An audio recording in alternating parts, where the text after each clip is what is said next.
Et salut à tous, c'est Kokara, on se trouve pour parler de la vague du mois de mai, Lego Star Wars. Alors pourquoi?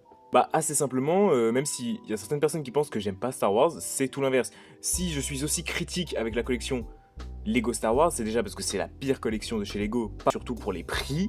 En termes de qualité de boîte, c'est plutôt le prix par pièce par rapport aux autres collections. C'est ça qui fait que je suis énormément plus critique avec la collection Lego Star Wars. Parce que voilà, probablement de toutes les personnes qui verront cette vidéo, je suis la personne qui connaît le mieux l'univers, que ce soit le Legend comme le canon. Et c'est donc pour cela que je suis autant énervé dans le fait que Lego fasse littéralement de la merde avec une saga qui a bercé mon enfance, comme beaucoup d'entre vous.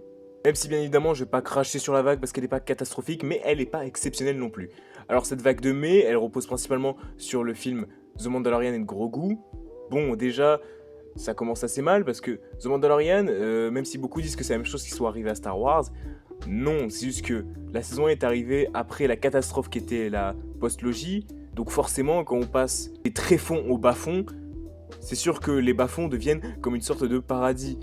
Mais la saison 1 était pas forcément exceptionnelle, elle était ok, la saison 2 était vraiment cool, avec une fin parfaite, parce que aussi elle avait un minimum d'impact avec le fait que Grogu rejoignait l'école de Luke, et donc ça veut dire qu'au final il faisait partie des Jedi qui avaient été tués par Ren, et ça donnait un peu plus de maturité à l'œuvre. Et la saison 3 elle a tout gâché, même s'il y a des belles scènes, un beau scénario, etc. Le problème c'est le re-comeback de Grogu, et on repart avec une 4ème saison qui est cette fois sous forme de film. Le film sera pas exceptionnel parce qu'il a pas l'ambition d'être aussi grandiose qu'un Star Wars, et très franchement, je préfère ça que plutôt un film à la post-logie, à la sauce post-logique qu'on a eu pour la post-logie tout simplement. Bon, bah d'après les trailers, ça a l'air plutôt sympa. On va passer à la première boîte du coup. Donc l'une des premières boîtes de cette vague, c'est la boîte numéro 75 444, la TRT Attack. C'est un set de 297 pièces pour 44,99€. Bon, c'est du Star Wars, donc forcément l'overprice est toujours à peu près au-dessus de 10€. C'est très dommage, mais c'est inévitable chez Star Wars. La boîte est plutôt sympathique. Il y a 3 figurines, donc Mando, un trooper dont je ne me rappelle pas du tout le nom, mais je sais que ça fait partie des troopers que je trouve les plus stylés personnellement, et un bébé Grogu qui a, pour l'occasion du film, j'espère qu'ils le garderont après, parce que j'ai vu que dans la boîte à 10€ qui est sortie plus tôt cette année, ils l'ont pas fait, ce que je trouve très dommage, parce que ça aurait été une occasion d'avoir pour un petit prix une nouvelle pièce, parce que là, dans cette collection, la boîte la moins chère, c'est celle-là, qui coûte 44€. 45 plutôt. Et c'est pas tous les enfants qui pourront se permettre d'avoir une boîte comme ça.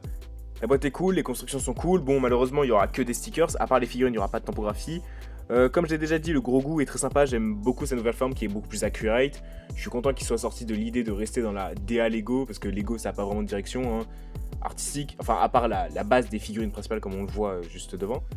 Mais ça a l'air très sympa, son nouveau moule. Le Mando, pour ceux qui collectionnent du Star Wars assez souvent, il y a des chances que vous l'ayez déjà, même si peut-être que vous l'avez eu avec la tête noire, et là il a sa vraie tête, donc la tête de Pedro Pascal.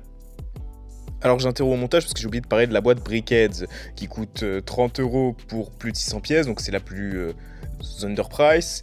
Tout simplement parce qu'il n'y a pas de figurines. Moi je les trouve monstrueusement moches. Dans tous les cas, j'aime pas les Brickheads. Je trouve que les meilleures, c'est celles qu'on a le plus d'habitude. Donc Grogu, Mando et Sigourney Weaver. Selon les autres, je les trouve monstrueusement moches. La seconde boîte, c'est la 75 445. Donc Lanzelan Starship de 701 pièces pour 75€. Enfin 74,99€.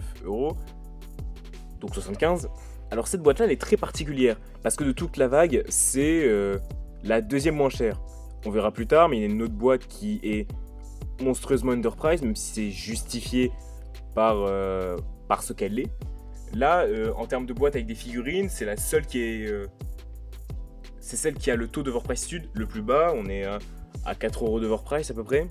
Ce qui est totalement logique, parce que dans cette boîte, il y a 2 figurines. Que moi, personnellement, ce que je considère comme figurine, ça va être le droïde B1 modifié qu'on a dans la boîte et le Grogu, parce que les mécanos, donc les Anzelan, je ne considère pas ce genre de moule comme des figurines personnellement, je les considère comme des animaux de compagnie. Mais donc techniquement, ce serait une boîte avec 4 figurines.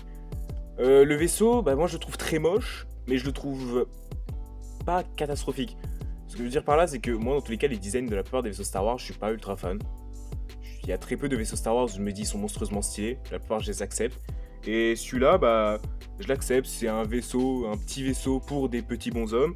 L'intérieur a l'air très bien décoré parce que vu que ce sont des petits hommes, ils ont pas besoin de beaucoup de place pour vivre. Et donc, ça permet d'avoir probablement l'un des vaisseaux avec les meilleurs décors intérieurs par rapport à sa taille. Et surtout, pour cette vague, l'une des boîtes que si jamais je devais en acheter une, je pense que je vais acheter aucune boîte de cette vague, très franchement.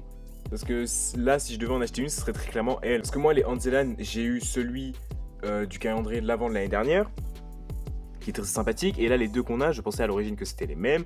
Mais déjà, il y en a un qui a ce que les autres ont de marron, il l'a en noir, ce qui le change grandement. Et l'autre, il a des typographies différentes et surtout une petite veste. Donc déjà, c'est cool parce que ça veut dire que en moins d'un an, même si le calendrier est sorti l'année dernière, c'était en décembre, donc ça, c'est pas si lointain.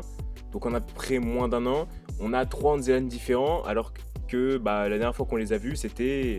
Après, je crois qu'on les a vus dans la saison 3, mais la saison 3 est sortie déjà il y a 2 ans, je crois. Donc il a fallu attendre 2 ans pour avoir enfin un représentant de cette espèce. On n'en a pas eu un, on en a eu 3, qui sont tous les 3 différents. Et ils sont vraiment cool, moi j'aime beaucoup ces moules. Mais c'est assez simple, je ne vais pas acheter une boîte à 70 balles pour avoir une micro-figurine, un droïde B1 qui est une figurine assez fadasse, même s'il a des couleurs inhabituelles par rapport aux autres, et de compagnons.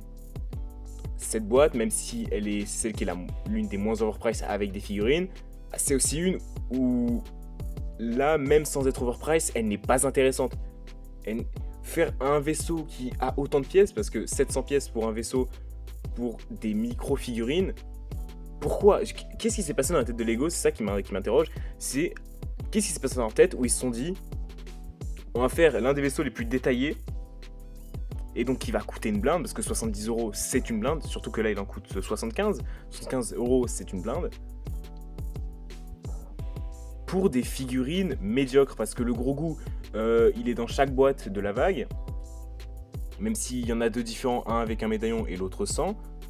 Les Anzelan, c'est bien sympa, mais personne va acheter une boîte à 70 balles juste pour en avoir deux quand le calendrier de l'avant existe, où tu peux en avoir un seul, et c'est largement suffisant. Je pense que la plupart des gens qui voulaient vraiment des Anzelan ont déjà pris le calendrier de l'avant, et donc n'achètent pas la boîte. Et un droïde B1 avec des couleurs différentes. En fait, le problème de cette boîte, c'est que ça aurait pu être une excellente boîte à, allez, 30 €.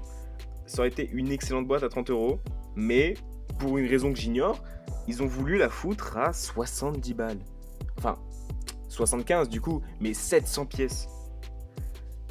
Donc oui, hein, ça y a pas à dire. Du coup, le vaisseau est extrêmement détaillé. Hein. Ça c'est indéniable, mais bah voilà quoi, il est extrêmement détaillé, c'est cool.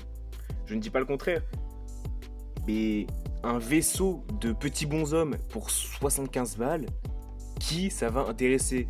À quel moment ceux qui s'occupent de la vente chez Lego se sont dit que des gens seraient intéressés? Parce que les enfants ne sont pas intéressés. 70 balles. Quel parent sera suffisamment c'est fou pour se dire je vais offrir une boîte à 70 balles à mes enfants et je vais choisir celle où il n'y a que des toutes petites figurines? Sérieusement. Et les adultes, bah ceux qui voulaient des Anzelan, ils en ont déjà eu dans les calendriers de l'avant où c'était beaucoup moins cher même si on n'avait qu'un seul.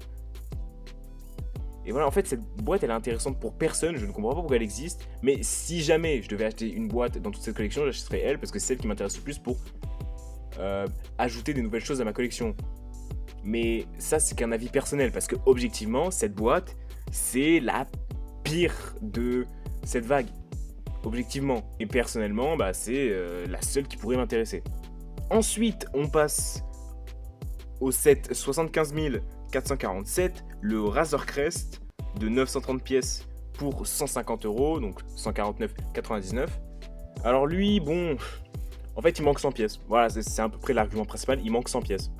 Parce que l'ancien qui était sorti en 2020 de souvenir, qui était lui à 1000 pièces, il coûtait le même prix, ça m'étonnerait pas. Bah, il avait des meilleures proportions, et en fait, bah, le manque de 100 pièces, là il est flagrant. Parce que celui-là, il est... En fait, il est bien designé, mais il est trop court sur pattes. À la limite qu'il soit moins massif. Ça ne me pose pas du tout de problème. Hein. Ils n'arrêtent pas de faire ça avec les vaisseaux, et je trouve ça plutôt bien qu'ils se préoccupent sur la solidité et les détails, plutôt que la masse. Parce que les anciens vaisseaux Lego Star Wars, qui étaient trop gros juste pour être massiques, ils sont pas ultra résistants, c'est pas les constructions les plus solides qui aient jamais existé. Et là, là le problème c'est pas une question de solidité ou quoi qu'est-ce, parce que l'ancien est sorti en 2020. En fait, je ne comprends pas l'intérêt de faire moins bien de ce que vous avez déjà fait. Je ne vois pas l'intérêt pour la communication de Lego de se dire, enfin en tout cas la Lego Star Wars, de se dire, on va faire un set 1 milliard de fois moins bien que le dernier qu'on a fait, et les gens vont acheter. Alors oui, vu que c'est des fans de Lego Star Wars, bien évidemment qu'ils vont acheter, parce que les fans de Lego Star Wars sont des pigeons qui adorent se la prendre dans le petit. Ça, c'est quelque chose qui ne changera jamais, malheureusement. Mais vu les autres boîtes qu'ils proposent, c'est pas la plus intéressante, parce qu'encore une fois, à Emit, il y a l'Alien de Rebels, qui est une figurine magnifique. Hein.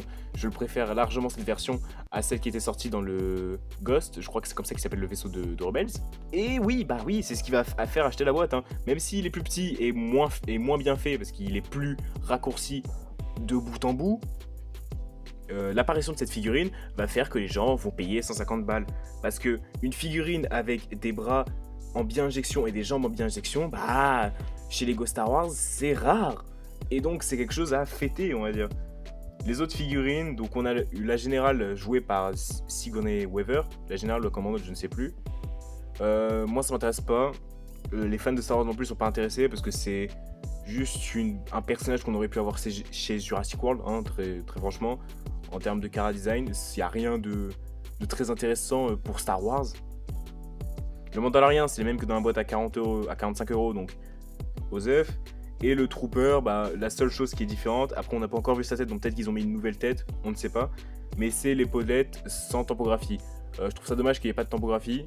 Alors oui, et bien évidemment qu'ils n'auraient pas dû mettre les mêmes jaunes qu'il y a eu sur Clone qu'on a eu dans la MTT ou le Battle Pack, mais au moins des trucs gris, parce que de souvenir, les commandants Stormtroopers, ils ont des palettes gris sur leurs épaulettes. Donc ça, je trouve ça un peu dommage. Après, Lego qui a la flemme, c'est pas étonnant. On a encore le Grogu, cette fois avec le médaillon. Le Grogu, c'est une pièce intéressante à avoir une fois, sauf que vu qu'il est dans chaque boîte, c'est clairement pas l'élément qui va te faire décider de quelle boîte tu vas acheter, parce que dans tous les cas, il sera dans toutes les boîtes, donc c'est pas l'élément concluant. La boîte suivante, c'est le 75 460, le New Republic X-Wing Starfighter de 558 pièces pour 70 € ou 69,99. Alors lui, le truc, déjà ce qui est dommage, c'est qu'en moins d'un an, littéralement, et en quelques mois d'écart, donc en mars, il y a le X-Wing Smart Brick qui sort, et là, en mai, donc 2 mois plus tard, il y a un autre X-Wing. En fait, la question que je me pose, elle est assez simple, il n'y a que des X-Wing comme vaisseau dans Star Wars, parce que des X-Wing, il y a dû avoir 10 boîtes différentes de X-Wing, et encore, je pense que je suis très loin du compte. C'est pas normal, là qu'on ait 2 fois le même vaisseau la même année, ce n'est pas normal, c'est tellement dommage. Encore une fois, Star Wars, ça regorge tellement de vaisseaux, de créatures, de lieux, etc. et qui se cantonnent toujours aux mêmes bases, aux mêmes principes, sans faire preuve d'originalité, ça me désole. Parce que ce X-Wing, il est pas moche, c'est pas ce que je dis. Par contre, ce X-Wing, il a moins de pièces que celui avec la Smart Brick, mais il est beaucoup mieux designé. Et ça, il va falloir m'expliquer. C'est que oui, certains vont me dire, oui, mais il y a des constructions à côté et tout pour celui de la Smart Brick, et aussi il faut intégrer la Smart Brick. Si ça dérangeait Lego de mettre des pièces électriques dans des boîtes et que ça soit bien fait, les trains Lego n'existeraient pas. Moi, j'ai 3 trains Lego.